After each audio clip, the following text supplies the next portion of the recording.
Khalid bin Walid di sini sebenarnya simpel saja, kalau di kitab simpel saja tentang kisah meninggalnya beliau, tapi ada baiknya kita sedikit bicara tentang beliau, bahwa sebelum kita bacakan yang di kitab, ya, ungkapan beliau apa. Khalid bin Walid yang lebih dikenal atau yang dikenal dengan kunyahnya Abu Sulaiman.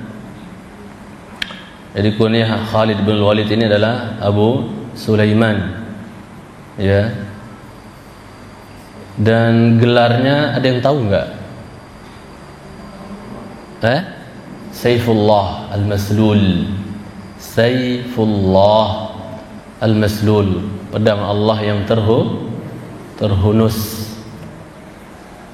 Berarti kalau ada gelar kayak gitu dari Rasul, berarti luar biasa berarti ya. Kelehian dia memegang pedang, memainkan pedang di medan laga, itu berarti nggak main-main. Kalau sampai diberikan gelar Saifullah Al-Maslul, pedang Allah yang terhunus, pedang Allah yang terhunus.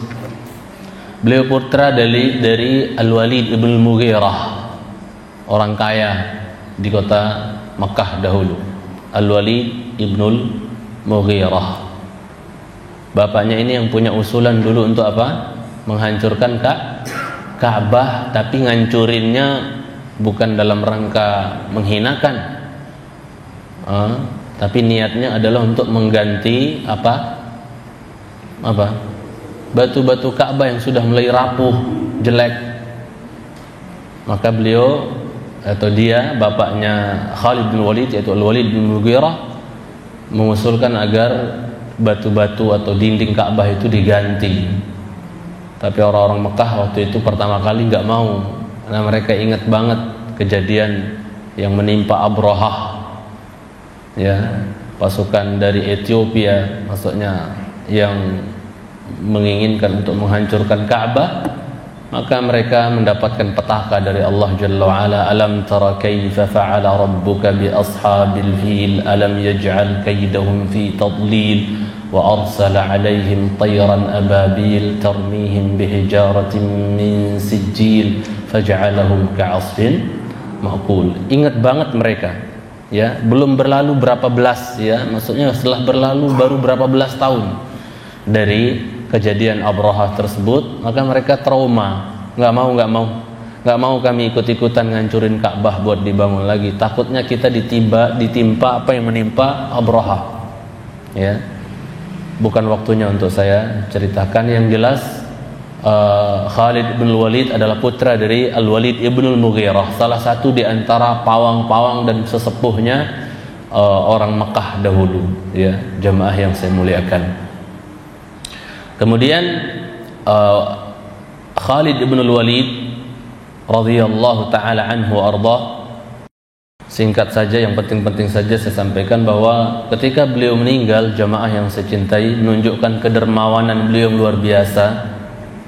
Ketika beliau meninggal radhiyallahu taala anhu, beliau meninggalkan, sebagaimana sebagian ulama sejarah katakan, beliau meninggalkan 40 orang anak. Berarti anaknya banyak banget. Ada yang punya 40 di sini? Iya. Meninggalkan 40 orang anak Khalid bin Walid. Ada juga yang mengatakan bahwa 40-nya ini bersama cucu-cucu. Tapi ada yang mengatakan ini asli anaknya. Ya. Karena yang tertanam di pikirannya para sahabat dulu nggak kayak orang sekarang, bapak, ibu. Kalau orang sekarang kan, aduh, punya anak banyak-banyak, kasih makan apa? Masa kasih makan Fatihah gitu kan? Padahal Allah berfirman, nahnu narzuquhum wa iyyakum. Kami Allah, kata Allah SWT, yang memberikan makan buat anak-anak kalian tuh, dan juga kalian, kami yang kasih makan, kata Allah Jalla wa'ala. Jadi banyak orang sekarang tidak mau punya anak karena takut nanti kasih makan pakai apa, belum lagi sekolah, kuliah, pening kata dia. Allah musta'an. kayak dia yang memegang rezeki, ya. Padahal innallaha huwar razzaq dzul quwwatil matin. Dialah Allah yang maha pemberi rezeki, ya. Ya, Allah pemberi rezeki, bukan manusia datangkan rezeki. Allah Jalla wa Ala. Maka ketika kita butuh, mintalah kepada Zat yang maha kaya, Allah Jalla wa Ala, yang tidak akan pernah habis perbendaraannya. Nah, jadi kalau orang-orang salaf terdahulu, terutama di kalangan sahabat, mereka itu sengaja memperbanyak anak. Ya, di antara alasannya satu, membahagiakan Rasulullah sallallahu alaihi wasallam. Ya, tazawwajul wadudal waluda fa inni mukatsirun bikumul umama yaumal qiyamah. Nikahi oleh kalian wanita-wanita yang punya rasa cinta dan kasih sayang dan bisa berpotensi punya anak banyak, kata Rasulullah SAW. Kenapa? Aku nanti sangat bangga, senang, bahagia dengan banyaknya umatku nanti di hari kiamat. Maka yang sudah terlanjur KB dengan memutus sama sekali, banyak-banyak istighfar dan memohon ampun kepada Allah Tabaraka wa Ta'ala. Mungkin dulu belum tahu, sekarang ngaji baru tahu, nyesel, tinggal istighfar, ya, mohon ampun kepada Allah Jalla wa Ala. Nah, kemudian jemaah yang dicintaikan Allah Subhanahu wa Ta'ala, alasan yang kedua adalah untuk apa? Mereka mau sengaja memperbanyak anak adalah apa? Tujuannya untuk semakin apa? Untuk apa? Untuk memperbanyak mujahid fi sabilillah. Makanya Umar bin Khattab radhiyallahu ta'ala anhu mengatakan, sengaja aku memperbanyak campur dengan istri saya agar dari setiap percampuran tersebut saya harapkan lahir keluar mujahid-mujahid yang akan berjuang di jalan Allah Jalla wa Ala. Ya toh? Ya mas sekalian, cintaikan Allah Subhanahu wa Ta'ala. Jadi makin banyak orang Islam, makin banyak kaum muslimin, itu malah makin bangga Rasulullah SAW dan menjadikan semakin takut, makin ciut orang-orang kufar. Lihat sekarang di Eropa, tidak bisa dibendung orang masuk Islam. Bahkan di bagian mana London itu 50% sudah Muslim. Subhanallah, udah ketakutan mereka. 2020 ke depan itu penduduk Eropa itu kebanyakan orang Muslim, insyaallah, menunjukkan dekatnya kejayaan Islam, kemenangan Islam. Mereka sekarang silahkan, senang membantai, tapi tunggu saatnya kejayaan Islam yang dijanjikan oleh Rasulullah SAW itu segera akan tiba. Ya, itu manusia sudah mulai melek, ternyata teroris itu bukan Islam. Kalau toh ada dari sebagian orang Islam, itu orang-orang bodoh yang ketipu, ya, dan seterusnya. Ya, jadi itu tujuannya. Jadi beliau meninggalkan anak 40, atau ada yang mengatakan beserta cucu-cucunya 40 gitu kan. Terlepas dari itu semua, yang penting mereka dulu banyak-banyak anak-anaknya. Sampai Anas bin Malik itu, Masya Allah, didoain sama Rasulullah, wa akthir waladah, ya Allah banyakkan anaknya Anas. Ya, kalau saya tidak keliru itu 103 yang dikuburin, yang nggak dikuburin berapa? Coba, saking banyaknya anaknya Anas bin Malik radhiyallahu ta'ala anhu, barakah doa Rasulullah sallallahu alaihi wasallam. Khalid bin Walid meninggalkan anak sekitar 40-an, ya. Dan beliau dari segi fisik mungkin bisa dibayang-bayangin, ya. Bisa dibayangkan bahwa beliau itu tawil, ya, arid al-mankibain. Beliau itu orangnya tinggi, ya, tinggi. Kemudian antara dua pundaknya ini apa? Lebar, bidang. Kayak Rasulullah SAW antara dua pundaknya bidang, ibu-ibu yang Rasulullah Ta'ala. Rata-rata sahabat yang pernah berpelukan dengan Rasulullah itu hafal jarak, maksudnya bidangnya antara dadanya Rasulullah, dalam artian antara pundak yang kanan dengan yang kirinya. Nah itu, ya. Ada yang lebih ngeri lagi. Yang lebih ngeri lagi adalah penduduk neraka. Antara pundak yang kanan sama yang kiri 3 hari perjalanan, kata Rasulullah SAW. Saking besarnya penghuni neraka itu, giginya saja seperti gunung Uhud, kata beliau SAW. Jadi beliau itu tawil, tinggi orangnya, Masya Allah, ya. Aridul mankibain, lebar, dada beliau itu bidang. Kathirul lihya, beliau itu apa? Tebal janggutnya, radhiyallahu ta'ala anhu. tebal janggutnya, sama kayak Rasulullah SAW, kathiful lihya, janggutnya beliau sallallahu alaihi wasallam tebal, ya. Dan orang-orang salaf, masya Allah, sebagian mereka yang tidak dikaruniakan janggut itu sedih, ummahat, bapak ibu, sedih. Sambil ada yang berkata, seorang salaf kepada temannya, "Duhai, kalau seandainya jenggot bisa dibeli, saya borong jenggotmu," kata dia. Masya Allah, itu orang salaf, ya, itu orang salaf. Nah, jamaah sekalian cintai karena Allah Subhanahu wa taala. Jadi beliau tebal jenggotnya, kemudian orangnya kuat, qawi. Ya, beliau kuat. Makanya belum pernah nggak dengar sejarah Khalid bin Walid memimpin perang terus kalah sekali saja. Pernah dengar sejarah? Belum pernah. Lam yuhzam qat. Sekalipun Khalid bin Walid itu ketika dimandatin untuk memimpin peperangan, belum pernah kalah sama sekali. Tidak pernah. Satu kali pun belum pernah. Karena beliau kuat, lihai dalam apa? Dalam berperang. Ya, radhiyallahu taala anhu arda. Tapi jangan salah, walaupun beliau orangnya kuat, ya, kalau di medan laga itu galak luar biasa, mirip-mirip atau semi-semi Umar bin Khattab. Umar bin Khattab galak tapi lembut hatinya, ya, penyayang orangnya, lembut. Umar bin Khattab tuh kalau diziarahin sama sahabat lagi di rumah, itu anak-anaknya yang gerecek-gerecek kecil-kecil tuh, ada yang nemplok di kepala, ada yang naik di mana kayak pundak kanan, pundak kiri, ada yang di pangkuan. Wah, kayak pokoknya udah diubak-ubak sama anak-anaknya. Radhiyallahu taala anhu. Menunjukkan penyayang beliau terhadap anaknya dan terhadap kaum muslimin. Maka pernah ada seorang laki-laki datang, Fairuz kalau nggak salah namanya, ya.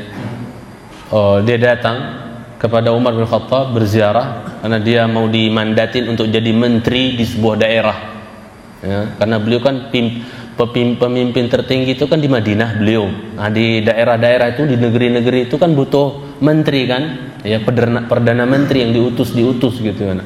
Pernah seorang laki-laki, ya, dari sahabat waktu tersebut, dia, ya, telah ditetapkan untuk jadi menteri, jadi perdana menteri di sebuah daerah, sebuah negeri, dipanggil oleh Umar bin Khattab radhiyallahu taala anhu untuk menerima surat jabatan, mandat. Maka ketika laki-laki ini sampai ke rumahnya Umar radhiyallahu taala, maka dilihat Umar bin Khattab, wah, pokoknya diubak-ubak sama anak-anaknya. Ada yang gelamperan, maksudnya naik di kepala, ada yang di pundak, ada yang di masya Allah. Maka dia pelongot-pelongot, pemimpin dunia, presiden terbesar di bumi sekarang, penguasa dunia, kok anak-anaknya songong-songong ya? Menurut dia, kok anak-anaknya kurang ajar ya? Pokoknya dioplek-aplek bapaknya itu.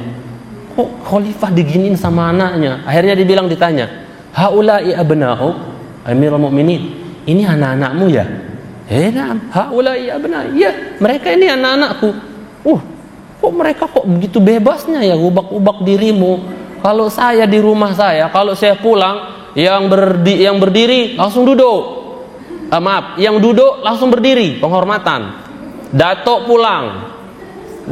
Padahal bapak sendiri, anak-anaknya, istri-istrinya itu harus berdiri, ya. Kemudian yang berbicara langsung diam. Datuk pulang. Pejabat soalnya, baru menteri, bagaimana jadi presiden?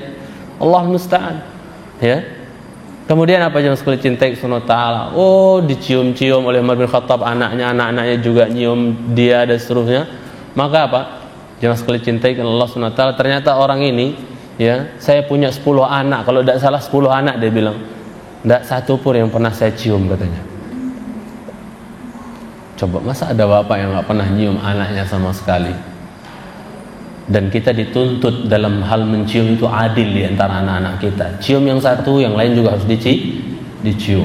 Imam Ahmad itu sangat adil dalam masalah ciuman di antara anak-anaknya. Ibu-ibu gimana? Bapak-bapak? Ya. Ana senang melihat seorang jamaah yang saya kenal, kalau dia pulang kerja itu, semua anaknya dari yang jenggotan sampai yang kecil semuanya dikecup. Kalau bapak-bapak bisa, ibu-ibu bisa kayak gitu, luar biasa. Insya Allah saya yakin husnudzon bapak ibu seperti itu, insya Allah. Ana sudah berjanji dalam hati kalau saya sampai tua nanti hidup, anak-anak saya walaupun jenggotan, kalau dia datang ziarahin saya tak cium keningnya semua. Ya, biar tahu bahwasanya orang tuanya sayang. Supaya mereka juga kalau kita udah meninggal ingat apa? Ingat doa buat kita. Ya toh? Naam. Kemudian jemaah sekalian cintai Subhanahu wa taala, maka apa?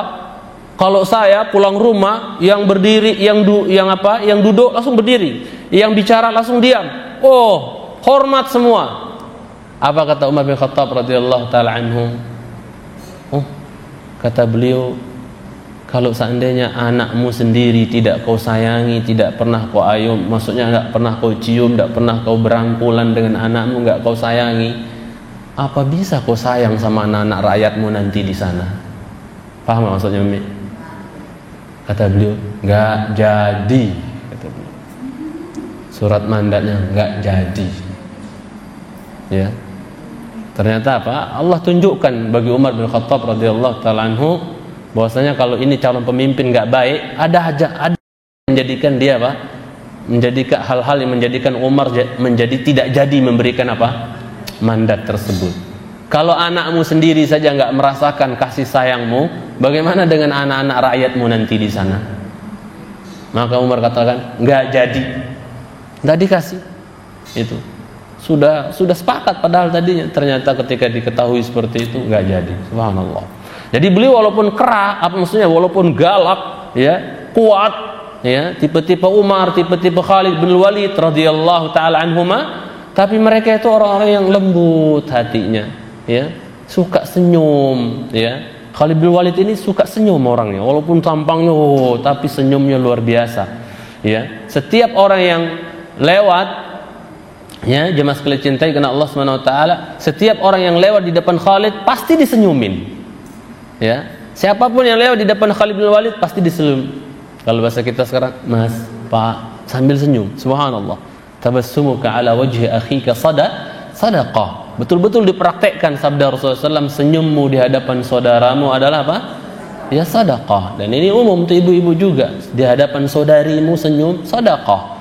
Maka sering saya sampaikan di antara adab di majlis, kalau ustadz menyampaikan sesuatu yang kira-kira membuat agak lucu, kemudian senyum, kemudian bahkan membuat tertawa, bukan adab ustadznya senyum, jamaahnya maksudnya apa namanya, judes dan seterusnya, ya. Ustadznya ada menceritakan sesuatu yang lucu yang tidak berbau bohong, ya, tapi apa, ya, kemudian dia tertawa ringan, kemudian jamaahnya diam mingkem, itu bukan adab dalam majlis, ya. Itu jemaah sekalian cintai Subhanahu wa taala. Bahkan orang-orang salaf itu saking mereka memahami dan saking mereka ingin raup pahala senyum di hadapan saudara ini, hatta ketika mereka ketika ditimpa oleh musibah seperti Fudail bin Iyad ketika putranya meninggal, yaitu Ali bin Fudail bin Iyad meninggal, itu apa? Semua yang melayat heran, ini orang kok anaknya mati meninggal tapi kok dia nyambut kita pakai senyum, semua disenyumin, kayak nggak ada apa, kayak nggak ada berkabungnya, kayak nggak ada sedihnya. Subhanallah, ya, luar biasa senyum, ya. Hatta ketika musibah, masya Allah, sempat dia ketika didatangi oleh kerabat-kerabat, oleh kolega-kolega, teman-teman, tersenyum. Subhanallah, saking luar biasanya manfaat senyum ini, jemaah sekalian cintai Allah Subhanahu wa taala. Dan ana pernah bikin satu kajian khusus dulu di PP PON, ya, tentang senyum, karena bisa jadi satu ceramah masalah senyum doang, ya. Kita bawakan kisah-kisah salaf terdahulu dan dalil-dalilnya dan seterusnya. Naam. Orang Sulaiman aja senyum, ya, mendengar suara apa? Semut. Lah kita saudara kita ngomong kadang-kadang, waduh, judesnya tenan. Ini semut yang ngomong, Sulaiman tertawa. Fatabassama dhahikan min qawliha. Sulaiman senyum, tertawa gara-gara mendengar apa? Semut. Itu semut. Ya. Apa sih harganya semut gitu kan? Ini saudara kita. Maka mari jangan kita pelit dengan senyum, karena gigi kita bukan aurat. Kemudian jemaah yang cintai karena Allah tabaraka wa taala, Khalid bin Walid, ya, radhiyallahu taala anhu, dulu sebelum Islam yuhibbul musara'ah. Dia senang gulat. Tahu gulat kan? Kebiasaan orang jahiliyah dulu sebelum Islam datang tuh suka gulat. Bahkan diabadikan dalam Islam itu di antara olahraga yang sunnah itu adalah apa? Gulat, bukan tinju ya. Itu jemaah sekalian cintai karena Allah Subhanahu wa taala, untuk melatih fisik gitu kan, untuk melatih fisik. Kemudian ya, dulu ketika masih kecil beliau itu lebih sering berlawanan dengan Umar bin Khattab. Jadi ini dua-dua kan ngeri-ngeri dari segi badan, tinggi-tinggi, besar-besar, kuat-kuat. Jadi apa? Ya, yang sering jadi lawan musara'ah atau gulatnya Khalid bin Walid dulu adalah siapa?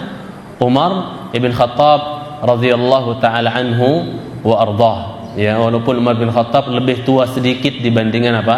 Dibandingkan Khalid bin Walid. Dari segi umur Umar bin Khattab lebih tua, ya, jemaah sekalian cintai kan Allah Subhanahu wa taala. Namun malah walaupun Umar lebih tua umurnya berapa tahun, itu yang lebih kerap kalah, paling sering kalah adalah siapa? Umar bin Khattab. Menunjukkan Khalid bin Walid ini luar biasa. Ya, yang lebih sering kalah itu adalah Umar bin Khattab. Sampai setelah Islam pun Umar bin Khattab masih merasakan bekas patahnya kakinya oleh Khalid ketika bergulat. Ya, dia maksudnya pernah patah kaki siapa? Umar bin Khattab. Ya, kesleo apa tulangnya entah diapain sama Khalid bin Walid ketika dulu di zaman jahiliyah masih apa? Suka musara'ah, yaitu bergulat, jemaah sekalian cintai karena Allah Subhanahu wa taala. Nah, kemudian tatkala Khalid bin Walid, ya, apa jemaah sekalian cintai karena Allah Subhanahu wa taala, apa namanya? Ketika Khalid bin Walid meninggal, ini kan kita mau lihat ungkapan bagaimana tentang beliau ketika meninggal. Ketika Khalid bin Walid meninggal, sampailah kabarnya kepada Umar. Ketika sampai kabar Khalid bin Walid meninggal, kabarnya sampai kepada Umar bin Khattab radhiyallahu taala anhu wa ardhah. Maka apa jemaah sekalian cintai? Umar radhiyallahu taala anhu ketika begitu mendengar kabar Khalid bin Walid meninggal, itu langsung apa? Diam di tempat, gemeter. Bisa dibayangkan ya, itu karena saudara seperjuangan meninggal. Gemeter Umar bin Khattab itu, diam di tempat, gemeter, nggak kuat. Bagaimana pas meninggalnya Rasul sallallahu alaihi wasallam, lebih ngeri lagi. Ya, la tuqulluni rijlai, kata beliau, dua kakiku ini terasa lumpuh. Maka beliau nggak kuat berdiri ketika mendengar Rasulullah SAW wafat. Gebrak sudah, nggak kuat berdiri, kayak lumpuh. Nah, ini sahabatnya meninggal, teman seperjuangan Khalid bin Walid, teman gulat dulu sebelum Islam. Ketika terdengar kabar bahwasanya Khalid bin Walid meninggal, beliau berdiri sambil gemeteran kayak gitu, yarta'id. Ya, berdiri sambil gemeter, jemaah sekalian cintai karena Allah Subhanahu wa taala, wa yaqul, seraya berkata, ya, inna lillahi wa inna ilaihi raji'un. Sesungguhnya kita adalah budaknya Allah, miliknya Allah. Ini penafsiran Fudail bin Iyad. Kita ini adalah budaknya Allah, hambanya Allah, dan kepada Allah lah, sesungguhnya kepada Allah lah kita akan kembali pulang. Ya, wallahi ya Aba Sulaiman. Dia ngomong sendiri, demi Allah ya Aba Sulaiman. Siapa Abu Sulaiman tadi? Siapa Abu Sulaiman tadi? Kunyahnya siapa? Khalid Ibn Walid. Dia berkata, wallahi ya Aba Sulaiman, demi Allah wahai Abu Sulaiman, laqad ishta sa'idan, engkau telah hidup bahagia, wa mutta hamidan, kau meninggal dalam keadaan terpuji, wa ma indallahi khair, dan apa yang ada di sisi Allah yang engkau akan terima itu adalah lebih baik. Wa yabki, terus menangis dan menangis. Umar bin Khattab menangis terus, ya, menangisi siapa? Ya, sahabatnya, yaitu Khalid bin Walid.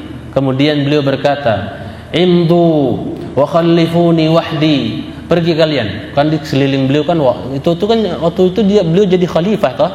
Umar bin Khattab ketika itu jadi khalifah. Maka di sekeliling beliau kan banyak sahabat yang minta ini, minta itu, curhat ini, curhat itu, laporan ini, laporan itu, banyak. Khalifah, banyak konco-konconya ibaratnya kan, banyak bitanahnya. Maka ketika beliau dapat kabar seperti itu, tolong kalian pergi, kata beliau. Coba, masya Allah, tolong pergi. Jangan ada yang di samping saya. Pergi kalian, ya, tolong pergi. Wa khallifuni wahdi, biarkan saya sendiri di sini. Waduh, menangis. Subhanallah. Ya, sedihnya luar biasa, ditinggalkan teman, ya, sahabat yang sangat dia cintai, teman seperjuangan, ya, subhanallah. Kemudian apa jemaah sekalian cintai karena Allah Subhanahu wa taala, ya, kemudian ya akhadha burdahu, beliau mengambil apa? Burdahnya, yajurruha wa jalasa fil masjid wahdahu yabki, ya, wa akhadha yadribu rijlaihi bi'asa indahu. Maka apa jemaah sekalian cintai, beliau ambil burdahnya, ya, kemudian apa? Kemudian beliau menariknya, kemudian beliau duduk di atas burdahnya di masjid. Duduk di atas burdahnya. Tahu burdah kan? Jubah luar orang Arab biasanya. Itu digelar, dia duduk di atasnya, menangisi sahabatnya, ya, mengingat perjalanannya mereka berjuang awal-awal dulu ketika Islam baru-baru bersama Khalid bin Walid. Beliau ingat, ya, menangis radhiyallahu taala anhu, ya, bukan meratap tapi ya menangis. Wajarnya boleh enggak? Boleh. Rasul pun menangis karena meninggalnya Ibrahim misalnya, menangis, ya, atau meninggalnya Utsman bin Maz'un misalnya, menangis beliau radhiyallahu sallallahu alaihi wasallam. Kemudian beliau sambil duduk sendiri di masjid itu kan beliau kemana-mana bawa tongkat. Umar bin Khattab yang ada kisah lucu dengan tongkat ini, ketika beliau menemukan orang-orang yang perutnya buncit, itu ditonjok sama tongkat itu. Ini perut bikin malas katanya, ya kan? Dan ciri-ciri kiamat banyaknya perut buncit zaman sekarang. Jadi beliau duduk ngelosor kayak gitu. Beliau duduk ngelosor kayak gitu sambil beliau apa? Pakai tongkatnya itu kayak orang yang gimana ya, kayak linglung gitu. Itu temennya yang meninggal loh. Bukan ada hubungan darah, enggak ada hubungan darah. Itu teman seperjuangan yang meninggal. Dipukul-pukul kakinya pakai tongkatnya itu. Kayak orang linglung. Subhanallah. Saking para sahabat itu sangat-sangat saling mencintai sesama mereka. Muhammadur Rasulullah walladzina amanu asyidda'u 'alal kuffar. Tapi di antara mereka ruhama'u bainahum. Muhammad adalah utusan Allah, dan orang-orang yang hidup bersama Muhammad, yang berada di sekeliling Muhammad itu asyidda'u 'alal kufar. Siapa yang di sekeliling Muhammad? Para sahabat. Asyidda'u 'alal kufar. Kalau terhadap orang kafir mereka kasar, keras. Tapi sesama mereka, sama sahabat, ruhama, saling apa? Saling berkasih sayang, saling cinta. Ada masalah, ada cekcok, tapi begitu cepat berhenti, begitu cepat saling memaafkan. Ya, karena mereka tahu bahwa Rasul mereka telah berkata, kalau ada dua orang yang saling bercekcok, saling nggak tegur, yang paling baik itu adalah yang paling besar pahalanya adalah yang maafin, yang minta maaf duluan, kata Rasulullah SAW. Itu mereka praktek banget. Jadi nggak ada sahabat itu awet nggak saling tegur lebih dari 3 hari kayak orang zaman sekarang. Nggak ada. Cepat. Sekarang ada masalah, sebentar lagi udah seperti biasa lagi. Coba. Bahkan yang sedang kita bicarakan Khalid bin Walid dengan Umar radhiyallahu taala anhu, itu sampai setelah Islam pun, ya, setelah Umar jadi khalifah pun masih kadang-kadang ada apa? Ada perselisihan pendapat. Bashar, manusia biasa terjadi, tapi nggak awet, nggak terus-menerus, karena mereka, ya, nilai ukhuwah itu lebih dikedepankan dibandingkan huzuz nafsiyah, dalam artian masalah-masalah pribadi. Apalah masalah pribadi itu, yang penting ukhuwah terjalin terus. Maka saya tidak mau sebenarnya kalau seandainya ibu-ibu ini banyak saling bareng-bareng di sini, tapi enggak saling kenal sama yang lain, enggak saling kasih sayang, saling hasad, saling membelakangi, enggak, saling berangkul. Amin. Senang kan kita ngumpul di dunia di atas ketaatan, mudah-mudahan kita bisa ngumpul di surganya Allah Jalla wa'ala bareng-bareng gitu kan. Jadi jangan ada perselisihan, maksudnya jangan ada saling hasad, saling hasud, saling membelakangi. Udah, lepas saja, lepas bergaul, salam, senyum, dan seterusnya. Itu seharusnya. Jadi itulah keadaan mereka. Sampai dulu ketika Mu'adz bin Jabal berapa hari nggak kelihatan dari pandangan Umar radhiyallahu taala anhu, Umar tuh kangen sama Mu'adz. Nggak ada hubungan darah apa-apa. Suatu hari beliau dengan sahabat-sahabat yang lain ngumpul. Aina Mu'adz? Gerangan kemana sih Mu'adz? Aku kok nggak lihat Mu'adz. Ulama fikihnya sahabat. Mana ya Mu'adz ya? Mana ya Mu'adz ya? Ternyata Mu'adz lagi ada di waktu tersebut. Ha anada. Aku di sini Umar, kata siapa? Mu'adz bin Jabal radhiyallahu taala anhu. Wah, dideketin Mu'adz bin Jabal. Semalam aku nggak bisa memejamkan mata karena memikirkan engkau kok kemana saja. Sekarang kan nggak bisa menyebin mata mikirin kekasihnya, terutama pemuda-pemuda ya, atau ibu-ibu mikirin suaminya yang lagi jauh entah di mana tugas atau apa. Ini nggak bisa pejem mata nginget siapa? Kangen sama temannya, saudaranya seperjuangan. Mana fulannya? Subhanallah. Kalau bisa sampai seperti ini orang Islam ini, Ahlus Sunnah terutama saling bersaudara, luar biasa kokoh kita. Al-mu'min qawiyyun bi akhi. Orang mukmin itu kuat karena saudaranya. Ini udah tahu sedikit Ahlus Sunnah, cekcok, berpecah belah, jadi kan lemah kan, jadi mas kulit cintai ke sunnah ta'ala. Maka ya Ahlus Sunnah tarafaqu, wahai Ahlus Sunnah, berlemah lembutlah di antara kalian sesama Ahlus Sunnah. Fa inni ra'aitukum aqallan nasi adada. Hasan Basri katakan, berlemah lembutlah kalian wahai sesama Ahlus Sunnah, sungguhnya aku melihat kalian tuh paling sedikit jumlahnya. Sudah tahu sedikit, jangan pula pecah, lemah jadinya. Seharusnya sedikit, harus solid gitu kan. Ya, mulailah dari pengajian. Jangan ada yang dia begini, dia begitu. Enggak usah. Itu setan semua punya kerjaan untuk memecah belah kita. Kalau di satu majelis saja udah mulai pecah, bagaimana skup se-Jakarta atau se-Indonesia dan seterusnya dan sedunia. Jadi itu jamaah yang cintai sunnah ta'ala. Nah, jadi beginilah kondisi Umar, dipukul-pukul kakinya kayak orang linglung gitu. Mendengar siapa? Khalid bin Walid meninggal. Datanglah seorang laki-laki. Ketika Umar dalam kondisi seperti itu, mukul kakinya pakai tongkat, linglung. Oh, masya Allah, nangis. Datanglah seorang sahabat, ya Amirul Mukminin, wahai pemimpinnya orang beriman, Amirul Mukminin, gelak jabatan beliau Amirul Mukminin.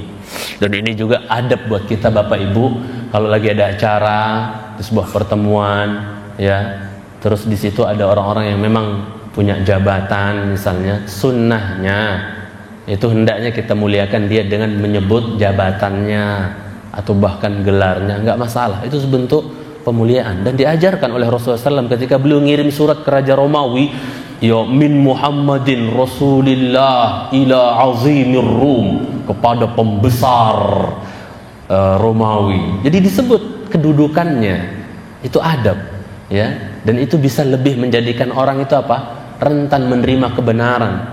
Makanya ketika Rasulullah SAW mengirim surat dan menyebutkan kedudukan Raja Romawi, itu surat Nabi disobek-sobek enggak Umi, Bapak? Oleh Raja Romawi disobek-sobek enggak? Enggak. Karena dia dimuliakan. Muhammad ini sopan ngirim suratnya, enggak disobek-sobek. Makanya kehancuran Romawi itu diundurkan nanti. Ya tak? Kalau Persia, begitu surat Nabi datang, apa ini? Wah, disobek-sobek, hancur Persia, ya enggak? Hancur kan di zaman silam, zaman Umar bin Khattab, lulu lantah itu Persia, kerajaan Persia. Tinggal sejarah. Romawi diundurkan kehancurannya karena hanya sekedar menghormati surat Nabi kita sallallahu alaihi wasallam. Dan ajarannya Nabi kita yang bisa kita petik tadi adalah apa? Kalau ada memang pejabat, sebutlah kedudukan dia. Itu lebih bisa menjadikan dia rentan untuk menerima kebenaran atau dakwah. Jemaah sekalian cintai Allah Ta'ala.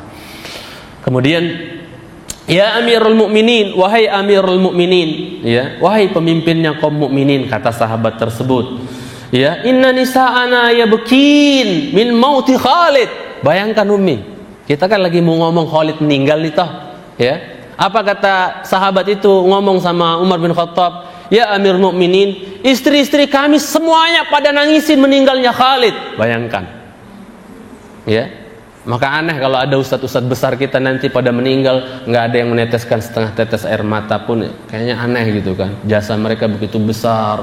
Ustadz Badru meninggal misalnya, atau ustadz Ustadz Zainal, Ustadz Hakim, Ustadz Yazid, atau ustadz-ustadz kita yang membela sunnah, menyebar aroma tauhid sunnah. Ada ustadz-ustadz yang kita mulai Ustadz Firanda, Ustadz Syafiq, Ustadz siapa misalnya, ustadz-ustadz kita yang ilmunya luar biasa, kecuali anak nggak ada ilmunya. Jadi ketika mereka meninggal terus tidak ada rasa sedih sedikit saja, itu kayaknya aneh ya. Hatta ibu-ibunya, ini sahabiat, istri-istri sahabat semuanya pada menangisi akan meninggalnya siapa? Khalid bin Walid. Padahal apa hubungannya dengan Khalid bin Walid? Mungkin mereka belum pernah dapat pengajaran dari Khalid bin Walid. Mereka guru-guru kita. Meninggal Ustaz Fulan, ana meninggal Ustaz Armin Halim Naru. Antum tahu, ibu-ibu tahu, bapak-bapak? Ustaz Armin Halim Naru ya, padahal anak belum lama kenal beliau. Terakhir ketemu di Istiqlal pas pas tabligh akbar Syekh Ali waktu itu pertama kali.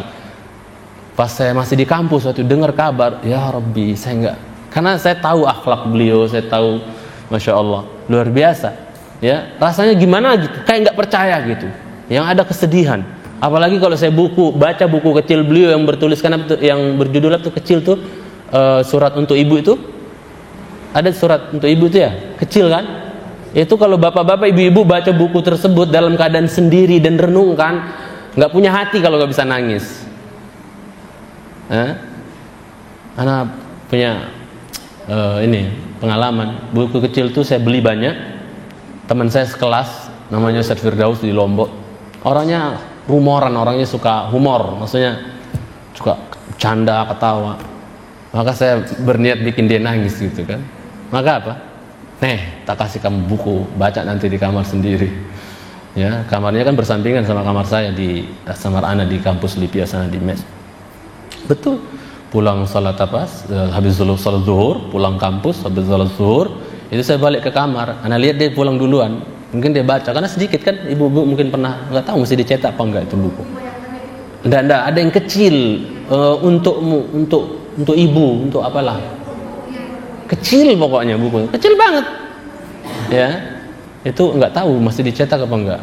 Betul, pas saya selesai sholat sebelum makan, itu tak jenguk dia ke kamarnya. Dia lagi sendiri duduk di meja nangis kayak gini. Subhanallah, luar biasa. Memang kita butuh satu ustaz yang seperti itu, yang bisa kalau ceramah itu menyentuh hati, membuat orang itu menjadi tobat dan seterusnya. Butuh kita. Makanya Imam Ahmad pernah berkata, ma ahwajana ila qassasin saduq.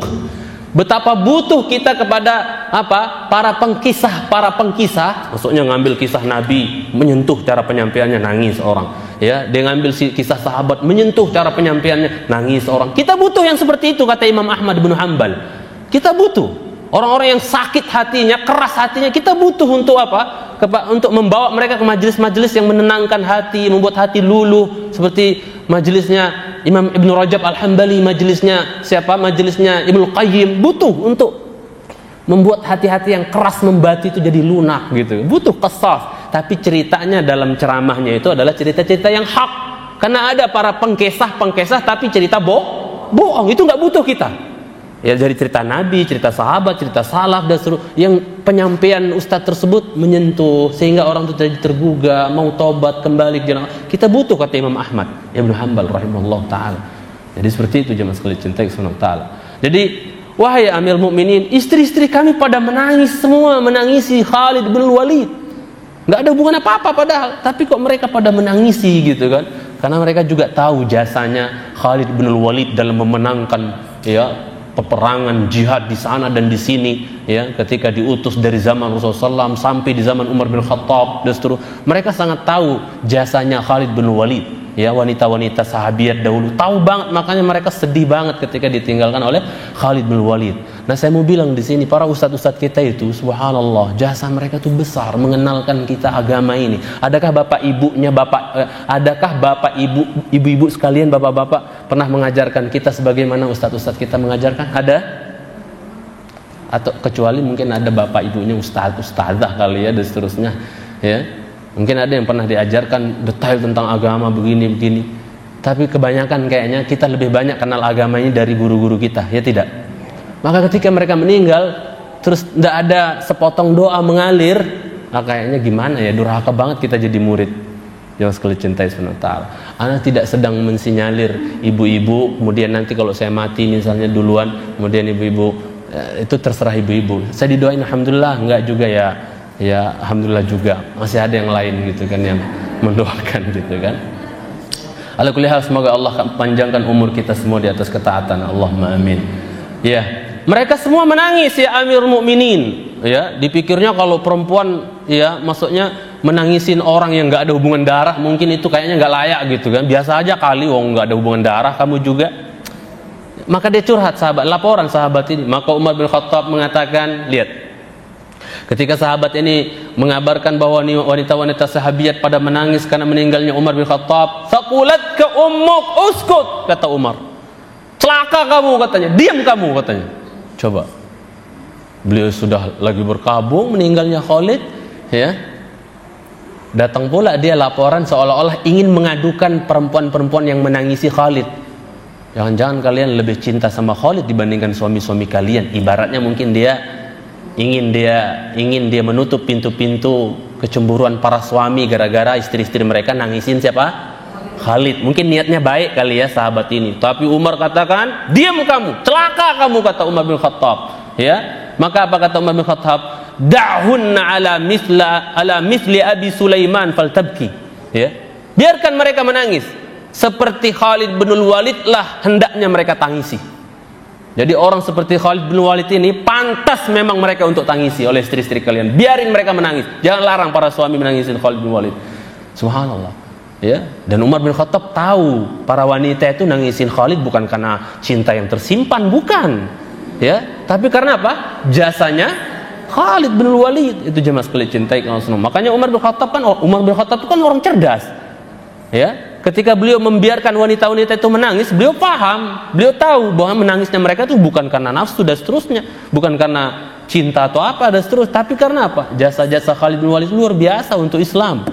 Karena peperangan nggak pernah kalah gitu kan. Subhanallah. Bahkan bisa dikatakan suami-suami mereka pada selamat mungkin di medan perang itu karena diatur sama siapa? Khalid bin Walid ketika barang gitu kan. Jadi wajar kalau timbul rasa apa? Senang, rasa sedih ketika Khalid bin Walid meninggal. Ya. Makanya mohon maaf, kalau saya boleh curhat sendiri, istri saya pernah bilang, kalau Abi ceramah sana terus kabarnya, memang saya rasakan ada yang suka, ada apa, katanya terserah, itu kan hati dia, kata istri. Yang penting kalau dia maju untuk ngelamar, untuk minta dilamar, baru masalah sama saya, katanya. Kalau dia suka dalam hati saja, ya terserah, kata istri saya. Masa saya mau paksa-paksa hati orang? Kamu nggak boleh ya? Nggak bisa kan, kita nggak tahu. Tapi kalau udah judulnya mau jadi sekian-sekian, nah itu baru perang Badar gitu kan. Nah, itu kata istri ana gitu. Mohon maaf. Kemudian jemaah sekalian cintai Allah Subhanahu wa taala, biarkan mereka menangis. Seperti Khalid bin Walid lah mereka pantas untuk menangis. Biarkan mereka tangisin ya Khalid bin Walid. Bahkan beliau bilang apa Umi, Bapak, Ibu sekalian? Faltabkil bawaki. Yang belum nangis hendaknya mereka nangis. Perempuan-perempuan Madinah ini yang belum nangis hendaknya mereka nangis. Coba, saking tidak jadi masalah bagi beliau gitu kan. Karena Khalid bin Walid ini luar biasa, jemaah sekalian cintai Allah Subhanahu wa taala. Yang belum nangis suruh nangis gitu kan, karena meninggalnya Khalid ibnul Walid radhiyallahu taala anhu. Kemudian jemaah sekalian cintaikan Allah Subhanahu wa taala, walau demikian ekspresi Umar bin Khattab ketika menangis ketika meninggalnya Khalid bin Walid itu tetap saja mereka ini kan manusia, kadang ada apa? Kadang ada apanya Bapak? Ada masalah, clash biasa, tapi nggak langgang terus-menerus. Contohnya ketika Umar bin Khattab memberhentikan siapa? Khalid bin Walid jadi panglima.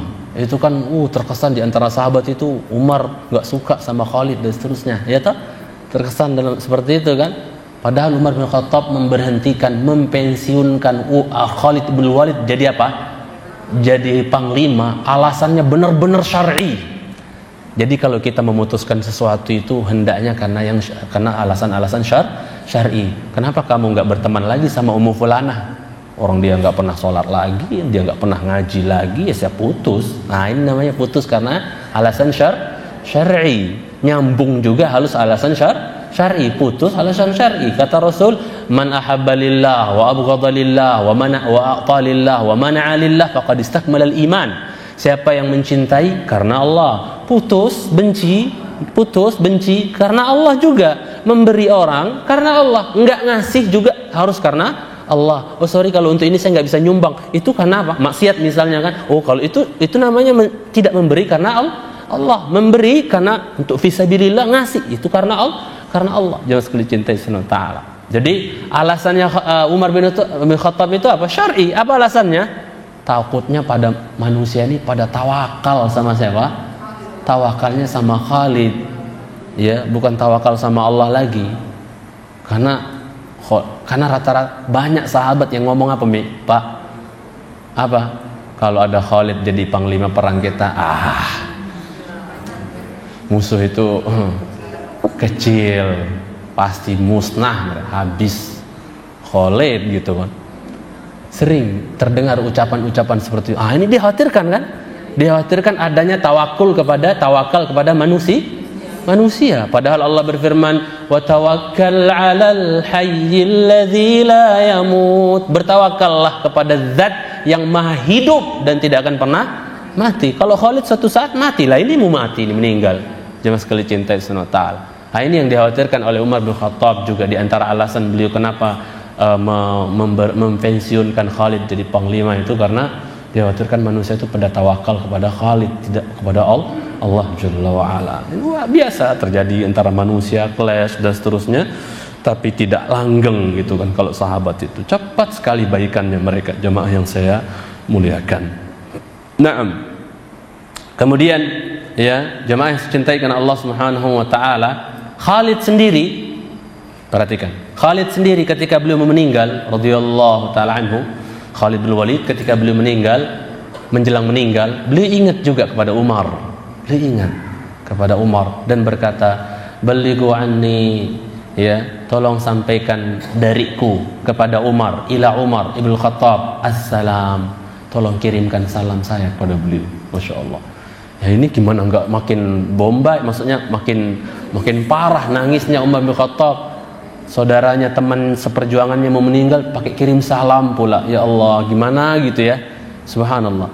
Tolong balighu anni ila Umar bin Khattab assalam. Tolong kirimkan salam saya kepada Umar bin Khattab radhiyallahu taala anhu. Wa qulu lahu. Ini yang ajib. Ini yang ajib menurut saya. Padahal dulu ada clash, padahal sebelum Islam di zaman jahiliyah musuh apa? Musuh gulat dan seterusnya. Bahkan Umar bin Khattab pernah dipatahin kakinya sama Khalid dan seterusnya. Itu kan sebenarnya kalau orang yang punya ndak punya kelembutan hati, bisa saja jadi dendam kesemat yang enggak habis-habisnya kan, sehingga najis gue kirim salam sama dia. Bisa saja seperti itu kan? Tapi subhanallah, lihat, bukan hanya kirim salam. Kata Khalid bin Walid, ya, apa kata beliau? Kirimkan salam saya kepada Umar bin Khattab radhiyallahu taala anhu. Kemudian apa? Wa qulu lahu, tolong sampaikan juga kepada beliau, anni ja'altu wasiyati wa tarikati ila Umar bin Khattab, bahwa warisanku itu, wasiatku dan warisanku aku berikan buat siapa?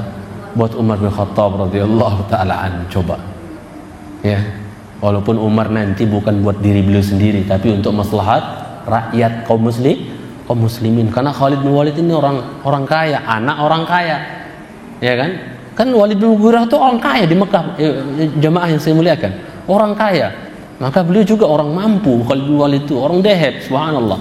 Maka beliau bilang, ya, harta-hartaku aku wasiatkan berikan kepada Umar bin Khattab. Karena beliau tahu kalau Umar bin Khattab dikasih harta, nggak akan dia pakai buat keluarganya sendiri. Pasti yang dipikirkan adalah rakyat, bagi-bagi ujung-ujungnya, subhanallah. Ya, jadi para sahabat tuh antara mereka tuh saling mengerti tipe masing-masing. Oh, kalau saya kasih harta saya sama dia, aman lah, orang dia begini baik orangnya, aman. Subhanallah, saling mengetahui ya satu dengan yang lainnya. Jamaah yang saya cintai karena Allah tabaraka wa taala. Naam. Kemudian ya, saya sempat berpikir ketika membaca sejarah seperti ini, sempat bertanya, yang jawabannya mudah. Siapa yang mengajarkan mereka akhlak seperti ini coba? Kalau bukan Rasulullah sallallahu alaihi wasallam. Siapa yang mengajarkan akhlak seperti ini? Kalau bukan yang telah direkomendasi oleh Allah dalam Al-Qalam ayat 4, wa innaka la'ala khuluqin 'azim. Sesungguhnya engkau Muhammad berada di atas akhlak yang mulia agung. Berarti kalau bahasa ala atas, berarti yang paling tinggi level akhlaknya siapa? Muhammad sallallahu alaihi wasallam. Bahkan beliau diutus untuk menyempurnakan akhlak. Innama bu'itsu liutammima makarimal akhlak. Dalam riwayat lain salihal akhlak.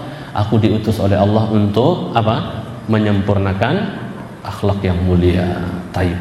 Kemudian coba kita lihat jemaah yang saya cintai di kitab. Ya, di situ ini sedikit tambahan dari saya. Lihat di kitab Khalid bin Walid, ya, diceritakan dari Abi Zinad atau Zunad. Di kitab Zunad apa Zinad? Zanad. Ini nama-nama orang salaf itu kadang-kadang dari segi pembacaan kadang-kadang berbeda-beda umat. Kayak Muhammad bin Sihnun, kadang dibaca Muhammad bin Suhnun, kadang dibaca Muhammad bin Sahnun. Kayak gini kadang-kadang kita kadang-kadang berbeda berbeda pembacaan dari sebagian ulama sejarah. Kadang-kadang seperti Ishaq bin Rahawai, ada yang mengatakan Ishaq bin Rahuyah, beda-beda, gitu kan? Ya, seperti itu. Wajar. Nah, kalau di situ zanat ya. Nah, bahwa Khalid bin Walid bahwa anna Khalid bin Walid dikatakan di sini lamma ihtudira baka, tatkala dia tatkala beliau sedang sekarat dia menangis. Ketika dia sekarat dia menangis dan banyak pendahulu kita di kalangan sahabat terutama ketika sekarat itu menangis. Abu Hurairah menangis ya. Apa yang beliau menangis ketika ditanya? Abu Hurairah yang tinggal sama Nabi 3 tahun doang tapi bisa mewariskan hadis yang ribuan, subhanallah ya. Apa yang membuat beliau menangis katanya ketika ditanya? Ketika beliau sekarat nangis beliau, Abu Hurairah. Maafkah, orang Yaman ini ya, Daus, suku Daus di Yaman. Apa yang membuat kau menangis? Kata dia bahwasanya perjalanan itu terlalu panjang, kata dia. Perjalanan setelah kematian tuh panjang banget. Sedangkan az-zadu qalil. Sedangkan sedangkan bekal begitu sedikit. Itu kata siapa? Itu kata sahabat yang sudah dijamin masuk surga. Wa kullu wa'adallahu al-husna. Secara umum semua sahabat itu dijamin surga. Tidak pede mereka bahwa perjalanan selamat itu panjang. Mereka orang-orang berilmu, tahu banget tetek bengek perjalanan di akhirat tuh. Dari berdiri di mahsyar, terus hisab, mizan, nyebrang di sirat. Oh, banyak sekali itu perkara. Sedangkan bekal saya sedikit, katanya. Itu yang buat beliau menangis. Padahal mereka itu siangnya ibarat singa-singa, malamnya ibarat pendeta. Maksudnya ahli ibadah, ruhban. Jadi Masya Allah para sahabat. Tapi gak pede nangis beliau ketika mau meninggal, bahwa perjalanan begitu panjang sedangkan bekal saya begitu sedikit, sedangkan nanti saya tidak tahu apakah saya termasuk golongan kanan atau golongan kiri, dalam artian saya digiring ke surga atau digiring ke neraka, saya nggak tahu. Nangis beliau radhiyallahu taala anhu wa ardhah. Jemaah sekalian cintai subhanahu wa taala. Kemudian jemaah yang cintai subhanahu wa taala, ketika beliau sekarat menangislah beliau. Siapa? Khalid ibnul Walid. Waqal, seraya berkata, ataitu kaza wa kaza zahfan. Aku telah mendatangi negeri ini untuk berperang, berperang. Wama, berjihad. Wama fi jasadi shibrun illa wa fihi darbatun bis-saif. Tidak ada satu jengkal pun posisi di badanku ini kecuali di situ ada apa? Ada sayatan-sayatan, bekas luka, entah tusuk panah, kena tombak, kena pedang, sabetan pedang, terus nggak ada. Beliau nggak mungkin bohong, bisa dibayangkan ya, nggak mungkin bohong beliau, karena memang beliau luar biasa ya. Tapi itu semua akan jadi bukti nanti di hari akhirat buat Khalid bin Walid, di hadapan Allah Jalla wa'ala. Cukup sebenarnya luka-lukanya Khalid itu menjadi apa? Menjadi bukti di hadapan Allah untuk dia beli surga Allah Subhanahu wa taala. Luka-luka tersebut yang berjuang di jalan Allah Subhanahu wa taala. Jadi enggak ada satu jengkal pun di badan saya ini kecuali ada bekas luka, sabet terusnya, Kemudian apa? Auramyatun bisaham, atau lemparan anak panah, ketusuk anak panah dan seterusnya. Yang mereka dulu banyak kalau ketusuk anak panah itu minta dicabutin sama sahabat itu, bagaimana caranya, Umi? Pakai bius. Pakai salat 2 rakaat. Cabutin pas sholat nanti ya. Kenapa? Saking khusyuknya, terbawa, munajat dengan Allah, berbisik-bisik dengan Allah, nggak ingat apa-apa. Jadi nyabut panah itu nggak berasa apa-apa. Udah begitu aja. Padahal kan anak panah itu kan ujungnya itu kan lancip. Itu kalau ditarik kan bisa sobek-sobek luar biasa, sakitnya kayak piye. Tapi begitu mereka masuk dalam sholat, waduh, kayaknya kayak nggak berasa apa-apa, bius alami ibaratnya. Subhanallah, buat mereka salat itu jangan sekali cintai sementara. Makanya beruntung orang-orang beriman yang bisa khusyuk dalam salatnya. Yang memang dulu sahabat ada yang ngomong, nanti di akhir zaman kau akan masuk masjid tak kau dapatkan satupun orang khusyuk di dalam salat. Jadi orang nggak cukup mikirin dunianya di luar salat, dibawa mikirin dunia dalam salat. Maka wajar seorang sahabat bilang, akhir zaman nanti kau masuk masjid manapun kau nggak dapat orang khusyuk katanya. Maka kita berusaha ya, Bapak ya, Ibu ya, semampu kita untuk khusyuk ini. Makanya ada yang luar biasa. Para ulama tafsir menjelaskan ketika Allah finishing penciptaan surga Aden dengan kedua tangannya, kan surga Aden itu didesain oleh Allah langsung dengan kedua tangan. Yang lain-lain kun fayakun, jadi maka jadi.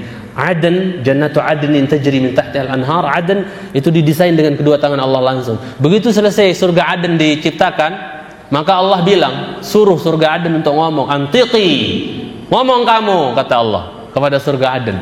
Tahu nggak apa ngomongnya surga Aden? Awal surat Al-Mu'minun, muqaddimah atau awal surat Al-Mu'minun. Ketika Allah suruh surga Aden ngomong, apa kata surga Aden? Qad aflahal mu'minun alladzina hum fi salatihim khashi'un. Beruntunglah orang-orang beriman tuh. Siapa? Yang di dalam salatnya mereka apa? Khusyuk di dalam salat. Orang salaf dulu kalau salat Umi, sampai yang di samping kanan kirinya sopo, orang ngedong. Nggak tahu ini siapa, nggak ngerti. Kalau kita yang pojok aja ketahuan kan. Subhanallah. Ya, itu saking khusyuknya mereka, luar biasa. Nah. Kemudian jamaah yang saya muliakan, dikatakan di sini bahwa Khalid bin Walid ketika beliau sekarat, ya, beliau menangis dan berkata, aku telah mengikuti perang ini, mendatangi perang ini, dan tidak ada satu jengkal pun di badan saya kecuali ada bekas sabetan pedang atau lemparan panah. Waha ana amutu ala firashi. Tapi Allah punya mau, Khalid bin Walid meninggalnya di kasur. Orang kan pada ngimpi-ngimpi bisa mati syahid di medan perang, ya. Tapi ini apa jemaah? Tapi beliau malah apa? Yang nggak pernah kalah dalam satu peperangan pun, hampir semua peperangan beliau ikuti, itu ujung-ujungnya meninggal di atas kasur.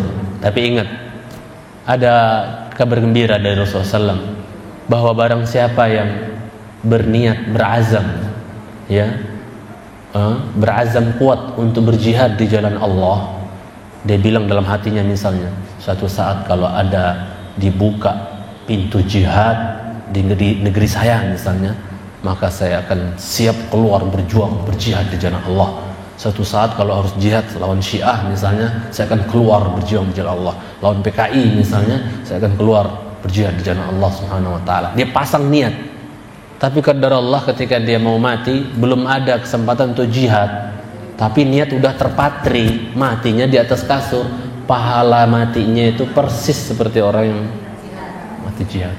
Kata Rasulullah, walau mata ala firasyih, walaupun dia meninggal di atas kasur. Sama kayak bapak ibu sekarang, Ramadan bentar lagi toh, pasang niat. Oh, alhamdulillah Ramadan sebentar lagi ini, seneng banget. Alhamdulillah aku mau puasa, aku mau saum Ramadan, aku mau qiyam, aku mau baca Quran, aku mau sedekah, mau. Pokoknya amal saleh dia sebut, dia azam untuk melakukannya, senang juga, jujur dia kepada ya Allah, Engkau Maha tahu hati hamba ya Allah, hamba itu jujur pengen Ramadan, senang kalau Ramadan datang, pengen puasa dan seterusnya. Ternyata tanggal 30 Sya'ban, inna lillahi wa inna ilaihi raji'un, meninggal misalnya, maka apa? Dia udah meraup semua pahala Ramadan itu. Kalau seandainya dia masih hidup dan melakukan ini, pahalanya walaupun dia gak sempat lakukan, dia raup semua aja. Makanya itu penting sekali masalah niat ini. Gak main-main masalah niat ini. Posisinya begitu penting dia sekali dicintai karena Allah Subhanahu wa ta'ala. Kemudian, waha ana amutu ala firashi hatfa anfi kama yamutul ba'ir. Coba, mereka itu sahabat itu orang-orang yang selalu suudzon sama dirinya sendiri, nggak pernah pede berhusnudzon untuk dirinya sendiri. Saya pernah nyampaikan omongan ini ya, jangan pernah diantara kita ini, bapak ibu sekalian, berhusnudzon sama diri kita sendiri. Karena kalau kita sampai husnudzon selalu sama diri sendiri, sama orang lain ya, Kita harus berhusnudzon sama orang lain. Tapi untuk diri sendiri, jangan pernah husnudzon sama diri sendiri. Karena kalau kita sampai punya tipe seperti ini, selalu berhusnudzon, berbaik sangka kepada diri sendiri, ini ciri-ciri orang-orang yang kepedean. Akhirnya apa? Akhirnya kadang sombong, males. Anak kan udah kenal tauhid, kenal sunnah, udah cukup beres, kata Mbak, udah insyaallah selamat. Jangan.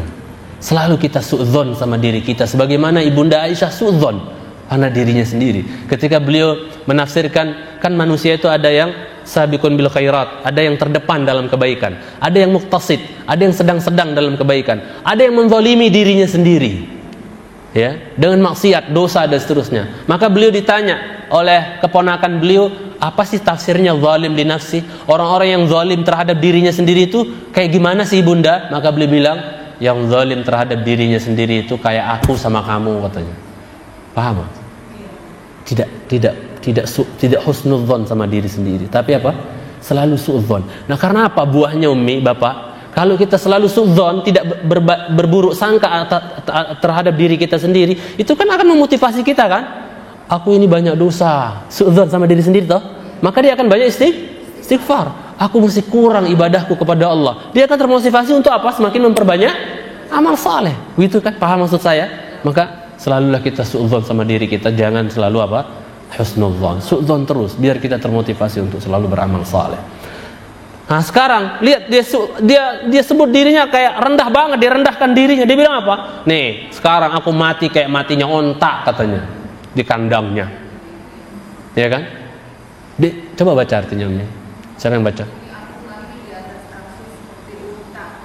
Coba. Seperti onta, katanya. Dia maksudnya kayaknya aku nih mati hina banget deh. Ya, kenapa aku mati di sini di atas kasur, kayak onta aja mati di kandang ibaratnya. Ya, padahal tidak ada satu peperangan pun kecuali saya ikuti dan seterusnya. Kenapa aku nggak mati di medan perang? Karena orang rata-rata cari syahid. Ya, udah matinya enak kayak dicubit gitu kan, subhanallah. Ya, kemudian tetesan darah pertama sudah jadi jaminan masuk surga dan seterusnya. Kok aku malah mati di kasur? Ya, tapi insya Allah niat beliau untuk mati di medan perang itu dicatat oleh Allah Subhanahu wa taala. Ya, radhiyallahu taala anhu wa ardhah. Fala namat a'yunul jubana. Di akhir nasihat beliau apa? Kalau seperti ini jangan sampai mata-matanya orang apa? Mata-mata pengecut itu pada tidur, katanya. Maksudnya beliau ingin menyentil para pengecut yang tidak berani untuk keluar di jalan Allah, berjihad, berperang. Ya. Makanya kita kadang-kadang aneh sama sebagian orang, ya. Untuk jihad nuntut ilmu aja males minta ampun. Jihad nuntut ilmu nggak bawa pedang, cuman pedangnya pena sama perisai apa? Buku. Wis, itu saja udah malasnya tenan. Lalu bagaimana kalau Allahu Akbar, angkat pedang senjata, berangkat jihad membela agama Allah, ya? Syiah nyerang, PKI nyerang misalnya.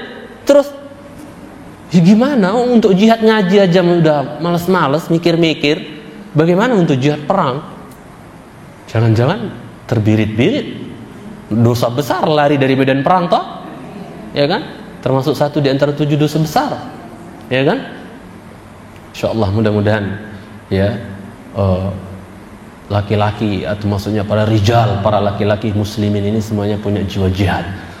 Dan orang yang tidak pernah berjihad atau paling tidak masang jihad, tidak masang niat untuk jihad dalam hati, nggak ada sedikit pun terbesit dalam hatinya untuk pengen jihad, itu orang mati dalam sebagian dari kematian jahiliyah, ngeri, ya, atau nifaq, waliyadzubillah, yang sekali cintai Allah Subhanahu wa taala. Nah, kemudian inilah pesannya beliau radhiyallahu taala anhu sebelum beliau wafat, ya, radhiyallahu taala anhu wa ardhah. Siapa? Khalid ibnul Walid. Kemudian selanjutnya Abdullah bin Mas'ud. Coba kita lihat di kitab Abdullah bin Mas'ud. Siapa Abdullah bin Mas'ud nih? Sering saya sampaikan, beliau jagoan tafsir, ulama tafsirnya sahabat. Ya, beliau itu masya Allah, ya, orangnya kurus orangnya, ya. Sebagian riwayat menjelaskan udah kurus pendek lagi katanya. Kemudian apa? Beliau ciri khasnya itu berbeda dengan sahabat-sahabat yang lain. Beliau bukan tipe orang yang suka merubah warna janggut uban. Maksudnya beliau beruban, dibiarin aja ubannya. Karena ngerti banget bahwasanya uban itu akan jadi cahaya nanti di hari kiamat. Paham? Maka beliau biarin aja ubannya. Padahal Rasulullah SAW mensunnahkan khidab. Apa? Mengecat janggut dengan selain warna hitam. Ya, usahakan tapi jangan warna-warna yang memfitnah, pink misalnya. Masa jenggot warnanya pink piye gitu kan? Atau warna kuning gitu kan? Nah, ya pirang ke atau semi-semi apa gitu kan? Yang penting jangan hitam. Yang penting jangan hitam. Ya. Kemudian jemaah cintai sunnah ta'ala, beliau radhiyallahu ta'ala anhu, sedikit sebelum kita lihat bagaimana pas beliau meninggal, sedikit doang enggak di kitab ya. Beliau radhiyallahu ta'ala anhu, jemaah sekalian cintai oleh Allah Subhanahu wa taala, orangnya apa? Lembut orangnya, tapi cerdas. Jadi kurus-kurus kecil-kecil tapi apa? Otaknya jangan tanya, cerdas tenan. Satu-satunya sahabat yang pede baca surat Ar-Rahman dari awal sampai akhir depan Ka'bah sambil dibok-bok sama orang kufar Quraisy. Coba Umi baca Ar-Rahman dari awal sampai akhir, saya bok-bok, kuat enggak kira-kira? Saya ambil apa misalnya, ya, tak timpukin, tak bok-bok sampai selesai surat Ar-Rahman. Kira-kira tepar enggak itu Mi? Jadi dari awal Ar-Rahman sampai akhir dia baca bok-bok. Itu kuat dia walaupun kurus kecil kayak gitu, kuat dia. Pede dia baca terus. Subhanallah. Yang sekalian cintai. Dan beliau yang pernah bilang, kami sebelum Umar masuk Islam gak berani sholat depan Ka'bah. Tapi setelah Umar masuk Islam, pendekar Arab masuk Islam, wah, pede kami sholat depan Ka'bah. Ya, itu sebelum hijrah. Ini yang ngomong siapa? Abdullah bin Mas'ud radhiyallahu ta'ala anhu. Jadi orangnya lembut orangnya. Terus apa? Ya, orangnya cerdas. Kemudian apa? Betisnya kecil banget.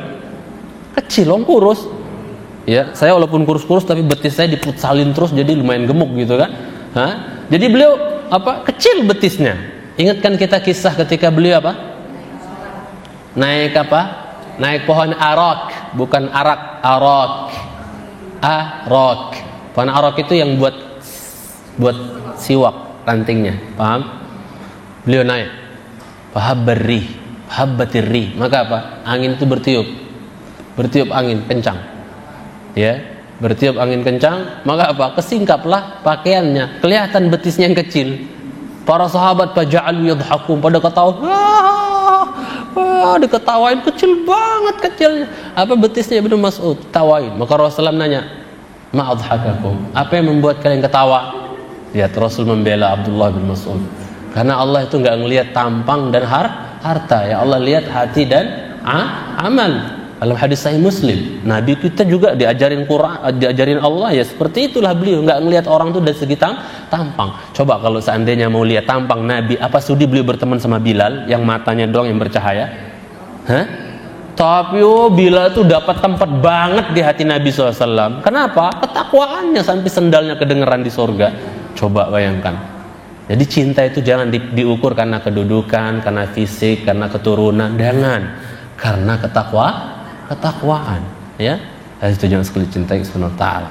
Nah, maka apa?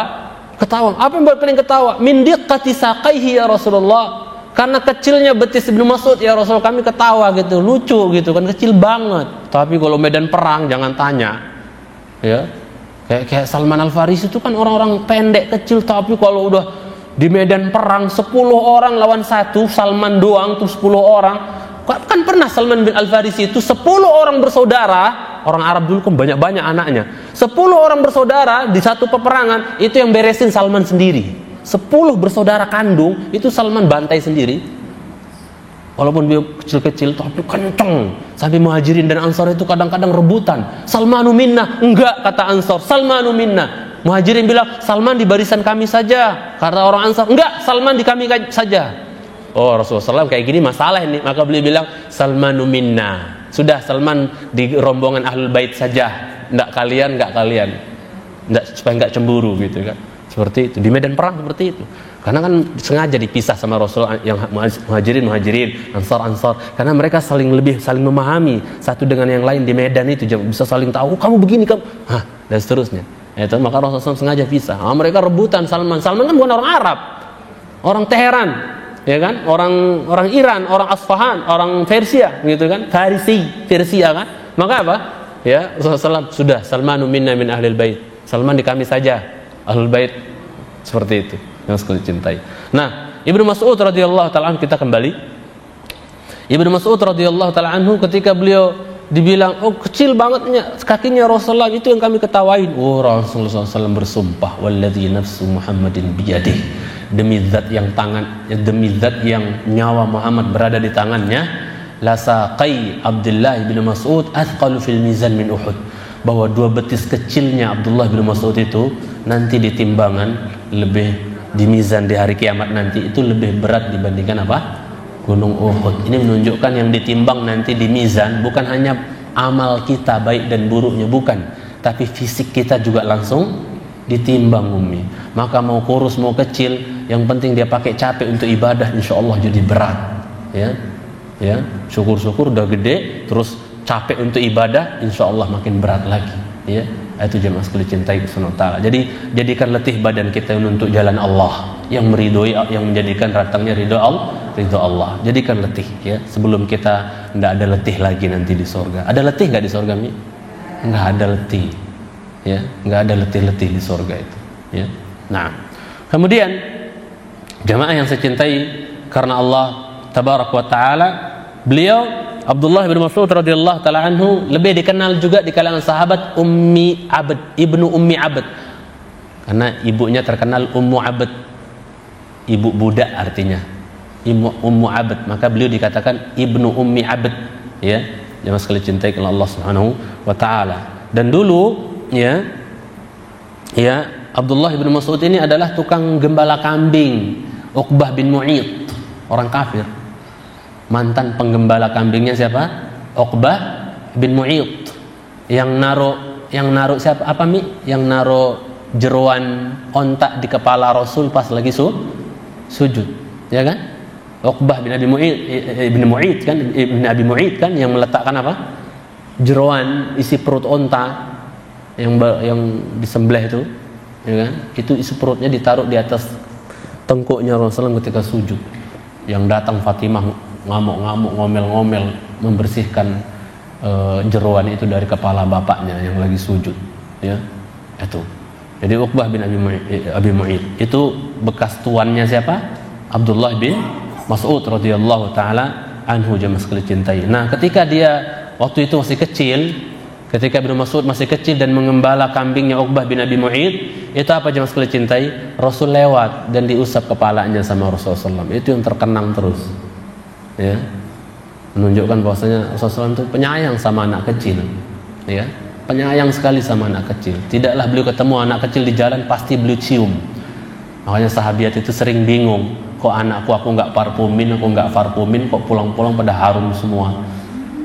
Langsung ngerti, pasti ketemu Rasul di jalan dicium.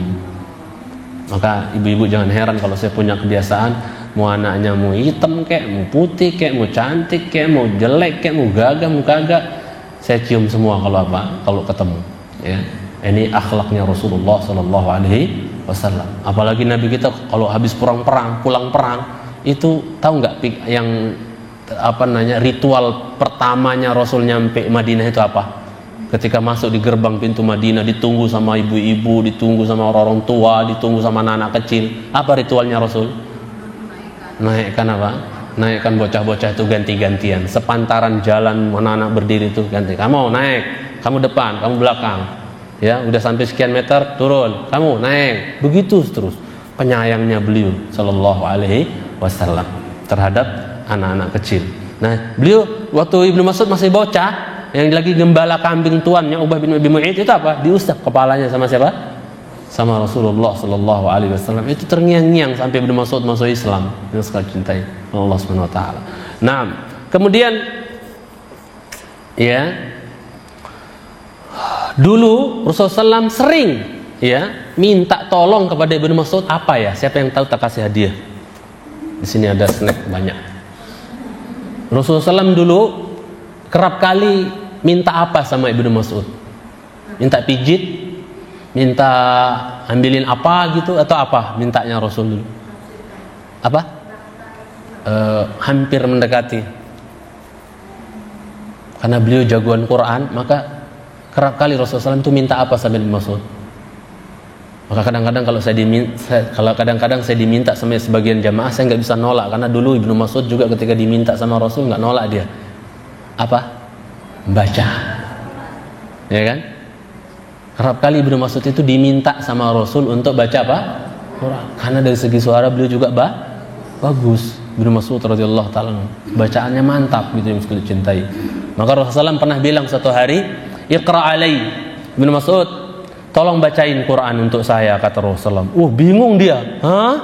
Aqra'u alaika wa alaika unzil? Masa aku bacain Quran untuk engkau ya Rasulullah, wong Qurannya turun sama engkau? Paham maksudnya? Maka Rasulullah mengatakan, inni uhibbu an asma'ahu min ghairi. Masalahnya aku senang mendengarkan Quran ini dari orang lain. Ya, aku senang ya mendengarkan Al-Quran ini dari orang lain. Ya, kata beliau sallallahu alaihi wasallam. Ya, ketika beliau coba lihat An-Nisa ayat 41. Surat 4 An-Nisa ayat 41, ketika Ibnu Mas'ud baca surat An-Nisa baru sampai ayat 41. Fakaifa idza ji'na min kulli ummatin bi syahidin wa ji'na bika ala haula'i syahida. Ketika Ibnu Mas'ud sampai baca An-Nisa ayat 41 ini, Rasulullah SAW udah nggak kuat. Ngapain beliau? Saking jelek suaranya. Kenapa nggak kuat? Nangis. Cukup kata Rasulullah. Nggak kuat. Karena coba baca artinya An-Nisa 41. Artinya apa? An-Nisa 41. Dan bagaimanakah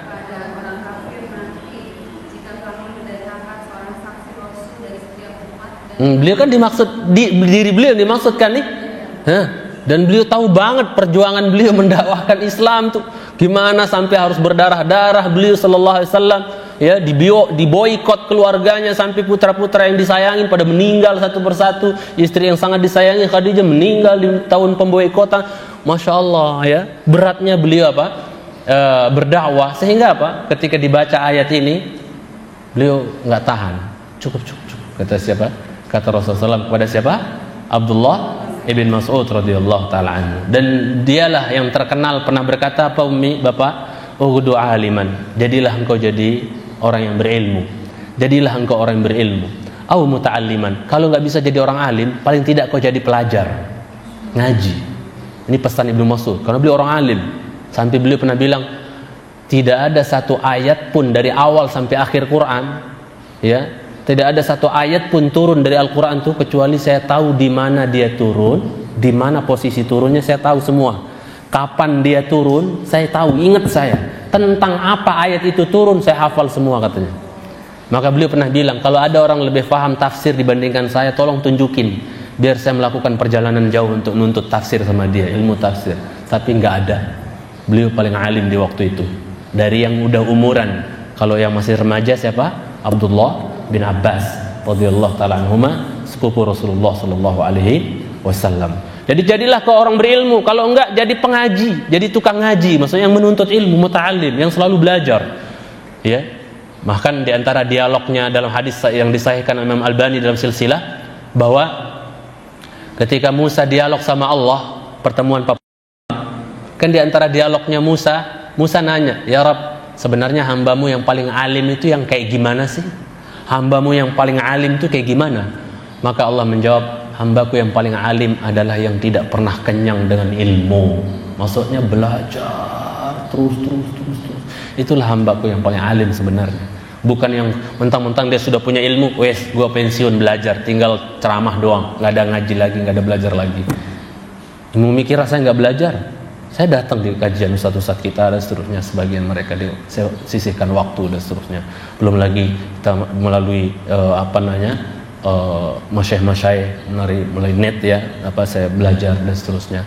Sampai kita hadir di majelis-majelis ustadz-ustadz dan seterusnya yang memang kita tahu mumpuni ilmunya dan seterusnya. Belajar terus, nggak ada batasan belajar itu maksud taib. Jadi jadilah kalau orang berilmu, kalau enggak jadi orang yang apa? Jadi orang yang belajar ilmu terus belajar sampai mati, belajar terus, dari kenal tinta sampai masuk liang kubur, belajar terus ya. Kemudian apa kata beliau, kalau enggak au mustami'an, kalau enggak jadilah kau yang mendengarkan ilmu, dengarkan ilmu ya, kata beliau. Jangan kau jadi yang keempat, kau akan celaka. Maksudnya enggak mau belajar ya. Orang-orang keempat itu orang-orang yang nganggur, ngaji yuk, salam aja mau ustadznya ya, lagi sibuk. Alasan paling banyak sih lagi sibuk nih mbak, maaf ya. Emang yang ngaji-ngaji di sini nggak punya kesibukan ya?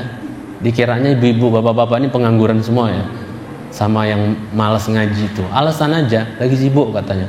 Kita kan sampai jam kurang 15 jam 12 kurang perapat kan ya kan? Oke. Masih kenapa? Kenapa? Oh gitu. Oh berarti udah beres dong. Oh iya. Taib. Anak kira 12 kurang seperempat gitu. Taib. Kemudian jamaah sekalian cintai kepada Ta'ala, terakhir saya sampaikan tentang beliau. Kita belum membaca cerita beliau di buku ya. Bahwa di antara ucapan beliau yang terkenal adalah iltamisul ghina fin nikah. Carilah kekayaan itu dalam pernikahan. Jadi kalau mau kaya, cepat-cepat nikah gitu kan ya. Jadi kalau mau nunggu kaya dulu baru nikah, insya Allah nggak kaya-kaya. Kata beliau, carilah kekayaan itu dengan menikah ya. Dan juga di antara ungkapan beliau, mohon maaf kalau sensitif, beliau pernah berkata, al-ghina'u yumbitun nifaqa fil qalbi kama yumbitul ma'al baql. Bahwasanya nyanyian itu akan menimbulkan kemunafikan di dalam hati, sebagaimana air itu akan menumbuhkan kecambah. Tahu gak kecambah? Kecambah itu biji-bijian tuh kalau kena air banjir numbuh gak? Ya, seperti itulah nyanyian beserta musik kuncu-kuncunya itu menumbuhkan kemunafikan di dalam hati. Nggak nyambung Quran sama nyanyian nih, nggak nyambung Quran sama musik.